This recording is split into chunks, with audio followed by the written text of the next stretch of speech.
Today we're tasting a mead. Odin's Blessing by Bee Nektar.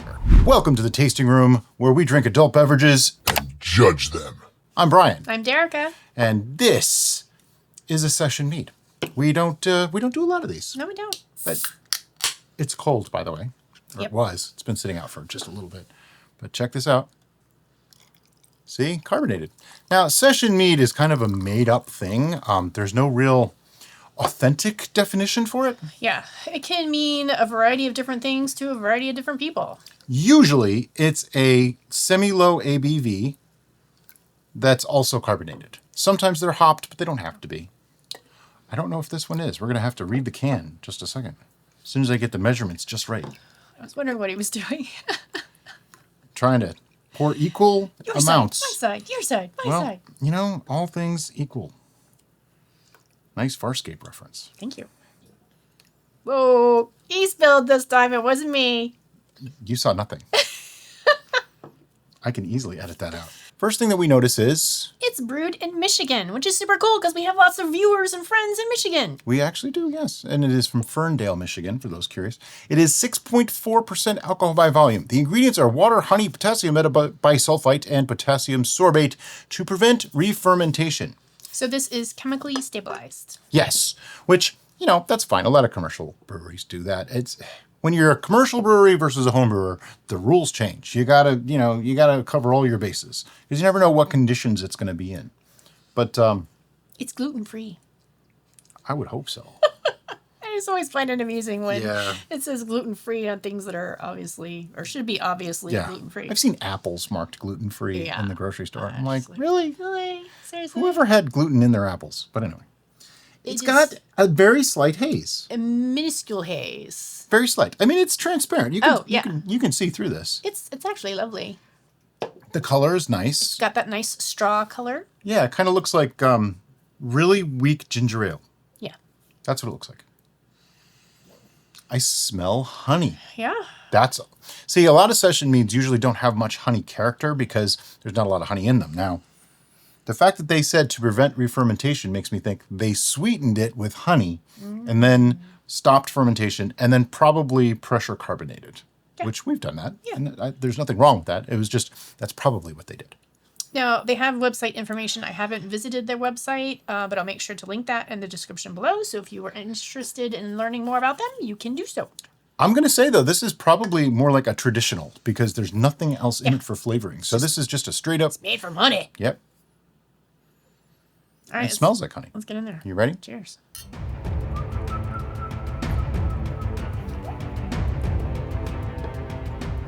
It's quite pleasant. It's actually nice. Yeah. Tastes very much like a traditional, like a wildflower, maybe. Yep. With a little bit of carbonation. It's slightly sweet. I wouldn't call this sweet by any means, but Nope. it's... It has enough of the honey sweetness and even texture to let you know that, yes, this is honey. But it's not sickly sweet or like, it's probably very mildly sweet. Yeah, like a 1.006-ish range, probably. I want to say there's an extra tannic effect in here somehow. They might have oak-aged it or something, possibly. They don't say, which that's okay. I mean, they don't have to give away all their secrets. Yeah. But there is some tannic quality in there. Definitely something with tannins, though. I don't think it's oat because I feel like the creaminess, the very slight creaminess that I'm getting is from the honey, not from Okay. like the vanillins or something that you would anticipate from oaking. And I'm not getting any Maybe it's wood notes. Maybe it's just the carbonation is adding that extra bite to it. Yeah, I mean it has a crispness of, say, a cider Yeah. that you would anticipate getting from a cider, but it has a little bit of that creamy texture that I'm attributing from the honey.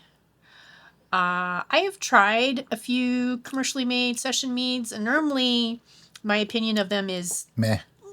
They're kind of lackluster usually. yeah. This one is very simple. Yeah. But it's pleasant. It's executed very well. Yeah.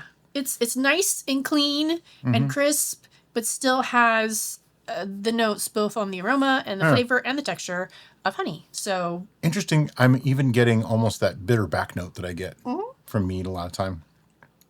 In this case, though, it's coming forward a little too strongly for me. Like it's still good, but it's a little strong. I think it could be pairing with the carbonation.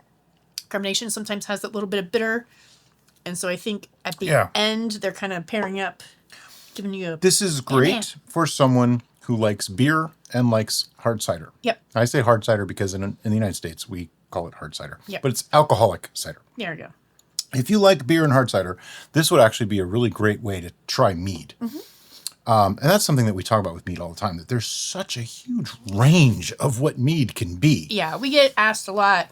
I don't know anything about mead. What is a good mead that you could recommend for us to taste? It depends what you like. We really don't have a good answer for that. Yep. But if you're looking for a low ABV sparkling mead, then... relatively low. This is 6.4. It's not that low, but it's low enough. It's lower than 12, 10, which is our normal range. I would say this would be a good starter. A good starter, yeah. Because it's like a non-adulterated mead. And what I mean by that is you can have like a straight traditional mead that comes in a low ABV and carbonated, that comes in higher ABV, that, there's a wide range, even just in traditional mead. Right. So I would say if you like carbonated, lower ABV beverages, this is the way to get into mead.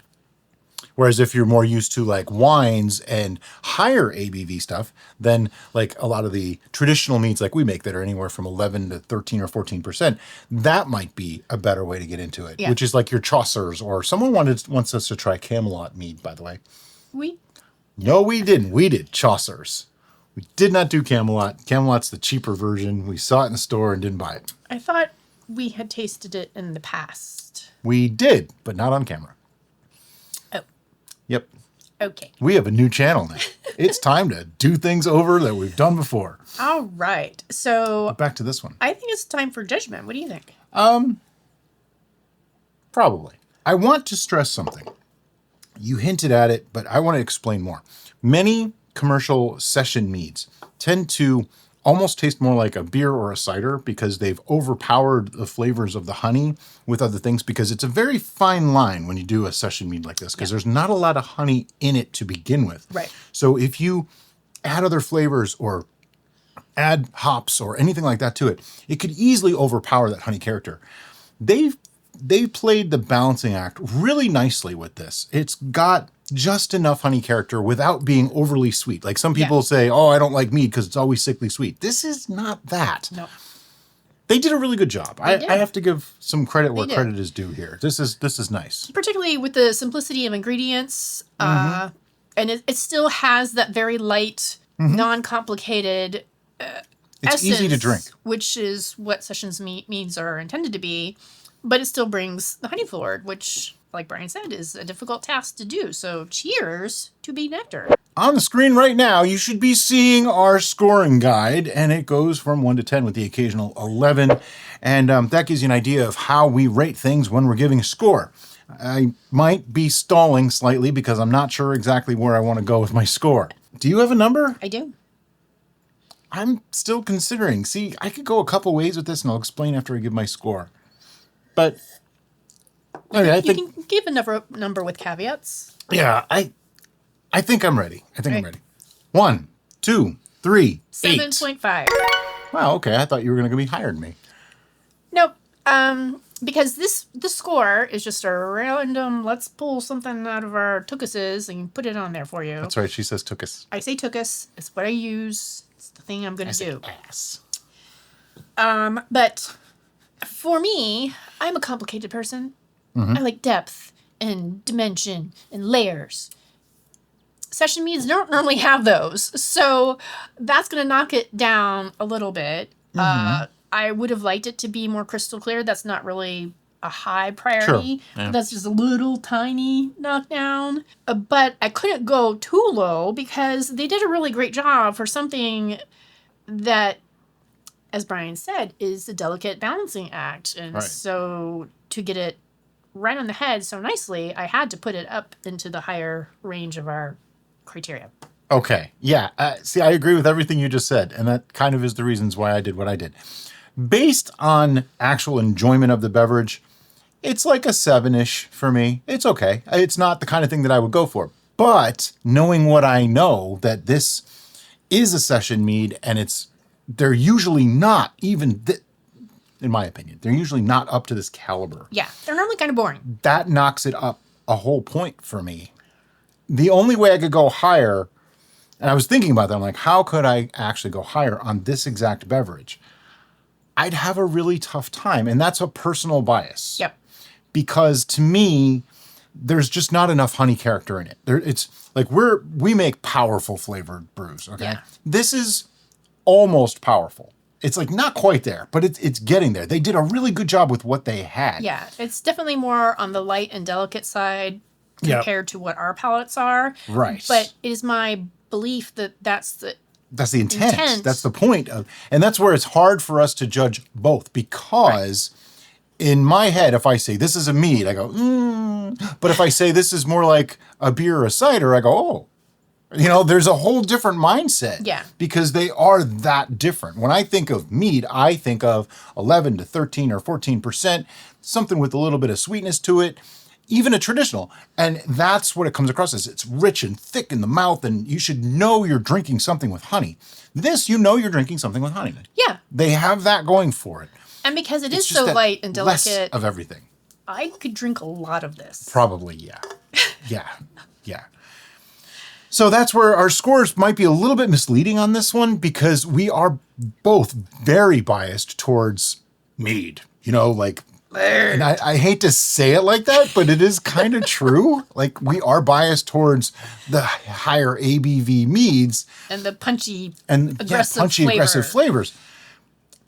I don't know how they could make this that way. No. They couldn't. Actually, couldn't. they could. They easily could have made this 12% and carbonated it, but it wouldn't be a session mead anymore. Right. So that's Which an makes me unfair think, judgment. I kind of want to keg carb at 12 or 13% mead sometime. Put it on our list. The Session Plus mead. Speaking of lists, if there's anything you would like to see us taste, whether Yeah. it be a mead, a cider, a wine, or something else, let us know in the description below. Yes, we are compiling a list of things to look for when we go to the store to buy things specifically for this channel. So Sure. don't be afraid. If it's something you want us to try, put it in there. As silly, crazy, or difficult to find as it might be, let us know. Just as long as it's legal. Yeah, it has to be legal.